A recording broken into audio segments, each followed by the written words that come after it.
دكتور لكحل، زكريا دراوي، ياسين ابراهيمي، رضوان بركان وكذلك عادل بوربينا.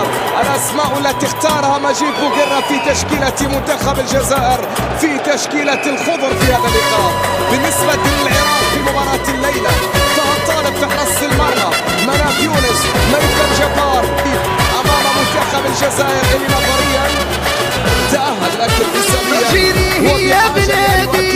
هذا الامر لان السودان لديه فرصه كذلك في الوصول الى الدور القادم، لكن بالكثير من الحسابات المعقده بالنسبه لمنتخب السودان. كره سهله على حارس المرمى، الحارس طه طالب حارس مرمى المنتخب المنتخب الجزائري عن طريق ياسين عرضيه راسيه جزائريه. الكره بتعود بعد ذلك كما زالت لكنها تتحول الى خطر الى مجال اشرف عقاده في النقطه لتتحول الى خارج الملعب.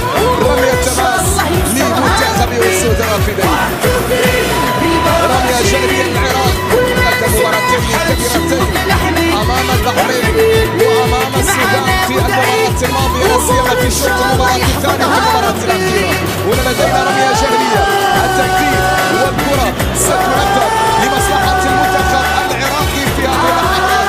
لرميه تماس في كره تلعب داخل منطقه الجزاء، راسيه كره عراقيه، فرصه جول. العراق ولو ب10 لاعبين لكنه يشكل الخطر على المرمى الجزائري في كرة. هذه الفرصة، هذه الكرة التي ستسير فيها في تمريرة في فرصة جزائرية. الكرة ما زالت ياسين ابراهيمي والعرضية عالية. يد العمران زاهي خطيرة رضوان بركان في اللقطة الماضية، لكن وجدت حارس المرمى طه طالب والسيطرة على الكرة الأخيرة. حامي عارف الوصول في كرة راسية عن طريق بركان تتحول سهلة عند المهاجم، يحاول أن يتعامل مع النقص العددي بحيث أنه لا يريد أن يتأثر التأثر الكبير اللي فيه الرياض. نتحدث عن حسين علي في دقيقة ذلك فقط من زمن شوط المباراة الأول من هذا اللقاء. هنا خطأ ليوسف عطاء في اللقطة الماضية، بينما الكرة الجزائرية ممكن يحاول فيها لكنها في الأخير إلى خارج الملعب إلى ركلة مرمى. إشارة حكم اللقاء عبد الرحمن الجاسم إلى ركلة ركنية لمصلحة المنتخب الجزائري. الكرة الأخيرة ما بين ميثم جبار وعادل بوربينا الذي كان يطالب بمنتخب الجزائري. كرة من ركلة ركنية، ياسين ابراهيمي عاد الكرة إلى الخلف، عرضية ترسل لكن الإبعاد والوصول في وسط الميدان. عراقية تقال في المنتصف، لكن هناك عودة من جديد لمصلحة المنتخب الجزائري عن طريق الأمر وعمل الدفاعات العراقية نقلت من الطرف الأيمن العراقي. وصلت هذه الكرة عن طريق عمار حسن عالية، لكن عادت جزائرية ميزية لياسين. ياسين في الطرف الأيسر، ياسين بالمهارة يريد أن يمر إبراهيمي في كرة يا عيني. الله إنه السحار، إنه ياسين إبراهيمي في لمحة مهارية جزائرية مميزة، لكن لدينا كرة عراقية انطلاقة في العراق. كرة عن طريق مهند علي، جدا كان موجود وصافرة على يوسف عطار شتى لمصلحة المنتخب. الله على هذه الجماهير، الله على هذا الفريق، على هذه البطولة، على بطولة كلها فيها جميل. الحضور الجماهيري الصادق، الأجواء الخيالية في مختلف المناطق والمعالم هنا في قطر، المباريات، الملاعب، حول الملاعب، الفعاليات، الصخب الجماهيري. هذه البطولة يقدم فيها قطر والسبب في أجل الكرة الأخيرة بقرار حكم عبد الرحمن الجاسم تبادلية انطلاقة بالبينة عرضية، لكنها في الأخير تتحول إلى خارج الملعب إلى ركلة ركنية لمصلحة المنتخب الجزائري.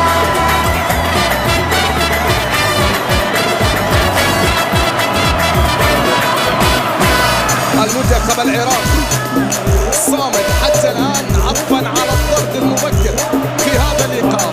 المنتخب الجزائري ما زال يضحك وما زال يحاول أن يسجل الهدف الأول من ركلة ركنية. بولبينا عرضية، كرة جزائرية من هذه المسافة، تصويبة لكنها بتعود سهلة عند حارس المرمى الحارس فهد طالب الجزائري. رمية جانبية منقولة كرة عن طريق فيكتور لكحل، تمريرة بكرة ترسل طويلة من الطرف الأيمن عن طريق عادل. بولبينا عنده كرة يحاول فيها، بولبينا في محاولة مرور لاعب نادي الدحيل قبل أسابيع في بطولة دوري أبطال آسيا وسجل هاتريك. بينما هذا مهند علي اللي غادر أرضية الملعب جنبا إلى جنب مع أيمن حسين الغائب الأبرز عن هذه المواجهة للمنتخب العراقي. أحمد يحيى هو من دخل بديلا في تشكيلة العراق. رمية تماس، ملعوب الكرة من الطرف الأيسر، لدينا تمريرة حاضرة، كرة منقولة في وسط الميدان لمصلحة المنتخب العراقي. بعد ذلك التدخل كان موجود، خطأ كان في اللقطة الأخيرة وبالتالي ركلة ثابتة لمصلحة المنتخب العراقي في اللقطة الماضية. أجواء كبيرة من جماهير المنتخبين، الجزائر حامل اللقب وذكريات المباراة النهائية أمام شقيقه المنتخب التونسي. المنتخب الجزائري يريد أن يكرر ما حدث في 18 من شهر ديسمبر من عام 2021 هناك في استاد البيت. رمية تماس، كرة للمحاربين، كرة للمنتخب الجزائري، منقولة كرة، وصول بعد ذلك في وسط الميدان، عطال في لمسة. بولبينا ما زال، بولبينا عرضية خطيرة جزائرية لكنها تتحول إلى خارج الملعب وتعود إلى ركلة مرمى للمنتخب العراقي.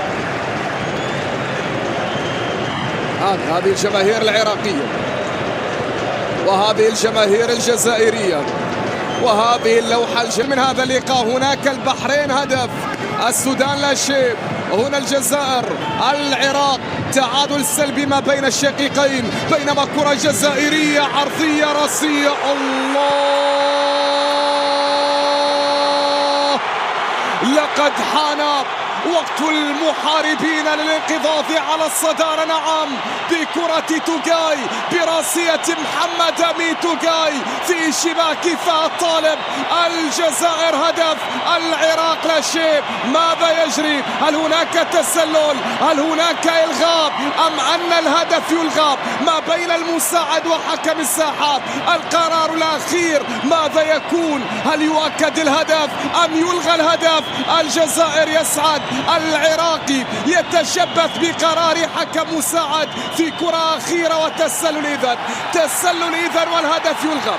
تسلل على محمد أمين توغاي والهدف يلغى في هذه اللحظات. وفرحة المدرب جراهام أرنولد شهيد الكرة في بدايتها في الراسية التي أتت توغاي. هنا يبدو أنه كان متسللا وبالتالي الهدف يلغى، الهدف يلغى. هذه الراسية وهذا توغاي أكمل الكرة في شباك فهد طالب لكنه كان يقف في موقف تسلل. زكريا دراوي ينقل الكرة في وسط الميدان عن طريق فيكتور لكحل، تمريرة إلى أقصى الطرف الأيسر. هناك حيث ياسين، حيث السحار، حيث المهاري، حيث الرائع وحيث الهدف الأول للجزائر. النيران الصديقة هي من تمنح الجزائر ثاني الأهداف. الجزائر هدفان، العراق لا شيء من ياسين إبراهيمي في كرة عرضية. فهد طالب في التصدي لكن الكرة أبت إلا أن تسعد الجزائريين، أن تسعد هذه الجماهير الحاضرة هنا. هدف عكسي في الشباك العراقية يمنح من خلالها الجزائر تأمين هذه النتيجة بكرة سعد ناطق في شباك العراق. جلال حسن غاضب، كرة فهد طالب اللي كان بالإمكان أن يلتقطها لكن هذا ياسين، والتقدم والعرضية اصطدمت في سعد ناطق واستقرت في الشباك العراقية. الجزائر هدفان، العراق لا شيء. هكذا أصبحت النتيجة الآن، هكذا سارت الأمور الآن. فهد طالب إلى سعد ناطق، سعد ناطق في شباك المنتخب العراقي. الجزائر يتقدم بالهدف الثاني وفرحة جزائرية أخرى لمصلحة المنتخب الجزائري. بولبينا يتقدم، بولبينا عنده كرة، بولبينا ما زال، بولبينا فنان يا لعيب. الله على بولبينا وما يفعل. الهدف الثالث في هذه اللحظات من الركلة الركنية. توغاي يتقدم، مرزاق من دخل بديلا هو الآخر يتقدم، عبادة يتقدم، الجزائر من أجل الثالث، عرضية عالية راسية تبعد، الكرة بتعود مرة أخرى لتعود مجددا للمنتخب الجزائري.